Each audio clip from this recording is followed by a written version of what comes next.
বন্যায় হাইমচরে মৎস্য খাতে ক্ষতির পরিমাণ ৩৫ লক্ষ টাকা। চাঁদপুরের হাইমচর উপজেলায় স্মরণকালের এই বন্যা ও অতিবৃষ্টির ফলে প্লাবিত হয়ে ভেসে গেছে মৎস্য চাষিদের স্বপ্ন। উপজেলা মৎস্য অফিসের প্রতিবেদনে থেকে জানা গেছে, এই উপজেলায় ৪টি ইউনিয়নে প্রায় ৫২টি পুকুর ও দিঘি প্লাবিত হয়েছে। ক্ষতিগ্রস্ত পুকুর ও দিঘির আয়তন ১০.৫২ হেক্টর। মৎস্য চাষিরা জানান, এলাকার বেশিরভাগ মৎস্য চাষি ব্যাংক ও এনজিও থেকে লোন নিয়ে এই ব্যবসা করেছেন।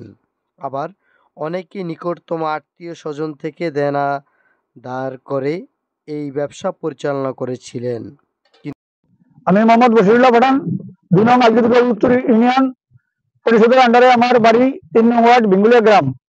আমি আমি অনেক পুকুর নিয়ে, আমি বর্তমানে 50টা পুকুর নিয়ে মাছের ব্যবসা শুরু করি। বর্তমানে আমার বিভিন্ন সংস্থায় 25 লক্ষ টাকা ঋণ আছি। আমার 1 কোটি টাকার মাছ ছিল। এই 40-50টা পুকুরে 1 কোটি টাকার মাছ ছিল।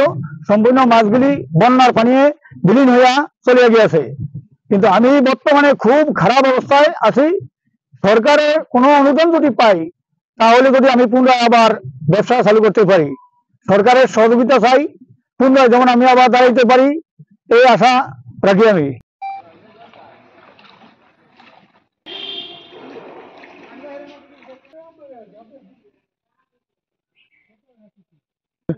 এবং আমার বাবা দীর্ঘদিন যাবৎ ধরে মাছ চাষ করে আসছি। হাইমচর উপজেলায় আমরা সফল মাছ চাষি হিসাবে পুরস্কারপ্রাপ্ত। আপনারা প্রত্যেকেই জানেন যে এবারকার অতিরিক্ত বৃষ্টির কারণে আমাদের এই অঞ্চলটা পানির নিচে চলে যায়, যার কারণে আমরা অনেক ক্ষতিগ্রস্ত হই। আমাদের বর্তমানে পুকুর আছে 40 থেকে 50টা। এর মধ্যে মিনিমাম ছোট মাছ ছিল 8 লক্ষ ছোট মাছ। এই ছোট মাছের যার বাজার মূল্য ছিল কমপক্ষে 80 লক্ষ টাকা, আর বড় মাছ ছিল কমপক্ষে 20 লক্ষ টাকার। অর্থাৎ আমরা এবারে হিসাব করতে গেলে 1 কোটি টাকার উপরে ক্ষতিগ্রস্ত এই বছর অতিরিক্ত বৃষ্টির কারণে। এখন আমরা যে পরিস্থিতি আসলে এখান থেকে যে ঘুরে দাঁড়ানোর মতো অবস্থান আমাদের নেই, যার কারণ আমাদের যতটুকু ছিল সর্বোচ্চটাই আমাদের ব্যবসার মধ্যে ইনভেস্ট করা ছিল। এখন আমরা ঘুরে দাঁড়ানোর জন্য সরকারের সহায়তা চাচ্ছি। ওয়ালাইকুম, আমি মোহাম্মদ মাহবুব রশিদ, সিনিয়র উপজেলা মৎস্য কর্মকর্তা, অতিরিক্ত দায়িত্ব, হাইমচর চাঁদপুরে কর্মরত আছি। সাম্প্রতিক অতিবর্ষণে হাইমচর উপজেলার সৃষ্ট বন্যায় আমাদের হাইমচর উপজেলায় বেশ ক্ষয়ক্ষতি হয়েছে, যার ক্ষয়ক্ষতির একটি প্রতিবেদন আমরা ঊর্ধ্বগামী করেছি। তার মধ্যে 52টি ক্ষতিগ্রস্ত দিঘি, পুকুর, খামার রয়েছে এবং এর আয়তন আনুমানিক 10.52 হেক্টর।